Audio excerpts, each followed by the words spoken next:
અમદાવાદમાં નબીરાઓની વધી રહ્યો છે આતંક। નમસ્કાર મિત્રો, હું ન્યૂઝ ફોર ઇન્ડિયામાંથી ડોલી પંડ્યા। આજ સવારે ઇસ્કોનથી બોપલ આવતી એક ઓડી કાર ચાલકે 4 થી 5 ગાડીઓને લીધી હરપેટમાં। વાહન ચાલક પૂરી રીતે નશામાં ધૂત હોવાનું આવ્યું છે સામે। પી કાર્સમાં બેફામ રીતે કાર ચલાવતા જોઈ અન્ય લોકોમાં ડરનો માહોલ છવાઈ ગયો હતો। અકસ્માત થયા પછી કાર રેલિંગ જોડે અથડાઈને અટકી ગઈ હતી। ત્યાંના લોકોનું કહેવું છે કે અકસ્માત થયા પછી પણ ચાલક સિગરેટના કશ મારી રહ્યો હતો। હાલ પોલીસે ચાલકને ઝડપીને તપાસ શરૂ કરી દીધી। સવારે જે આંબલી બોપલ રોડ ઉપર જે બનાવ બન્યો છે એક્સિડન્ટનો, જે દારૂ પીધેલી હાલતમાં નબીરાએ જે એક્સિડન્ટ કર્યો છે એને તાજેતરમાં જ એમણે સવારે લાઈવ જોયું છે। એના વિશે આપણે એમને શું નામ છે આપણું? મારું નામ કૃણાલ પટેલ છે। હું અહીંયા જોબ કરું છું વિસોલમાં। ત્યારે આ નબીરાએ છે ને આગળ બીઆરટીએસ સ્ટોપ ઉપર હેરિયરને ઠોકી હતી, એની આગળ નેક્સોનને ઊભી રાખી હતી।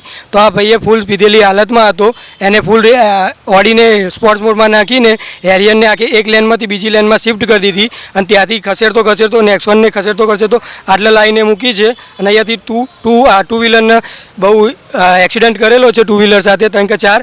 અને આમાં વચ્ચેમાં એને એક ટેમ્પાને હિટ કરેલું છે અને એના કારણે મારી ગાડીને નુકસાન થયું છે અને એક ટાટા અલ્ટ્રોઝને બી હિટ કરેલું છે। આને કેટલા વ્યક્તિને ઘાયલ થયા છે? આમાં 2 લેડીઝ ઘાયલ થઈ છે, એક્ટિવા ઉપર હતા ત્યાંને। આ તો ટાટા હેરિયર વચ્ચે એક કાકા હેરિયરને વચ્ચોમાં લાયા ને એટલે એ લેડીઝ સદનસીબે બચી ગયા છે।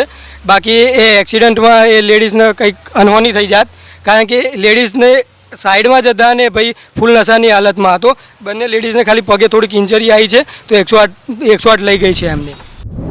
કર્યો હોય એવું જણાતું હતું ને એમણે એમની ગાડી નશા કરેલી હાલતમાં ચલાવી અને બીજી 3 થી 4 ગાડીઓ અને 3 થી 4 મોટરસાઇકલોને નુકસાન કરેલ છે। અને એમની પોતાની ગાડીને પણ એમણે હિટ એન્ડ રનની માફક સીધા રેલિંગમાં એમણે વધારે સ્પીડ હોય, કાબુ ના રહેતો હોય એટલા માટે થઈને એમની ગાડી પણ આ શોરૂમના રેલિંગમાં ઘૂસી ગયેલ છે। એ ગાડીની અંદર જે સ્પીડ કાંટો છે એ કેટલા ઉપર છે એફએસએલ અમને નક્કી કરી આપશે। એ ઉપરાંત અમે અહીંયા સીસીટીવી કેમેરા પણ લેવાનો ટ્રાય કરીશું, જેથી કરીને એમાં જો સ્પીડ આવતી હશે તો એ સ્પીડ પણ અમે એફએસએલમાં લેવડાવી દઈશું। તદુપરાંત અમે એમણે નશો કર્યો છે કે નહીં એનો પણ અમે આલ્કોહોલનો ટેસ્ટ કરાવી લઈશું। આરોપીને અમે રાઉન્ડ અપ કરી લીધો છે, પોલીસ સ્ટેશનમાં જ છે અને આરોપીને જે કંઈ અમે આ જે એક્સિડન્ટ પાછળનું કારણ પણ જાણવાનો પ્રયત્ન કરીશું અને એના બ્લડ ટેસ્ટ, આલ્કોહોલના ટેસ્ટ પણ કરાવીશું।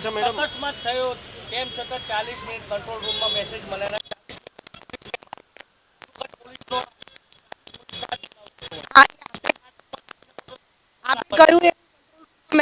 વાગે મળ્યો નહીં, પોલીસ કેટલા વાગે આવી છે ને એની પણ હું તપાસ કરીશ અને શક્ય હશે તો જો પોલીસ મોડી આવી હશે તો આપણે એની ઇન્ક્વાયરી પણ કરાવીશું।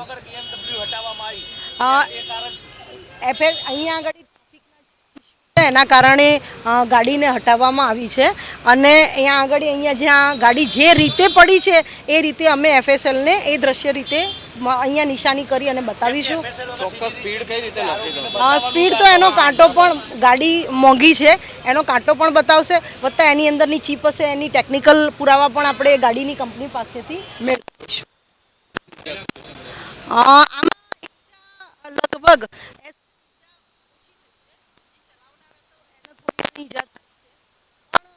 મોટરસાઇકલ અને ગાડીઓને નુકસાન વધારે થયું છે। આરોપીનું બેકગ્રાઉન્ડ અમારી તપાસ દરમિયાન જે કંઈ નીકળશે આપને મેસેજ, હા, જેની ગાડીને નુકસાન થયું છે ને એ લોકોને પણ અમે અમારી એફઆઈઆરમાં એ રીતે અમે નોંધ કરી અને તમારી ગાડી જે કંઈ નુકસાન થયું છે એ તમને વળતર રૂપે પણ વીમા કે ઇન્સ્યોરન્સ જે રીતે ક્લેમ પાસ થાય એ રીતે અમે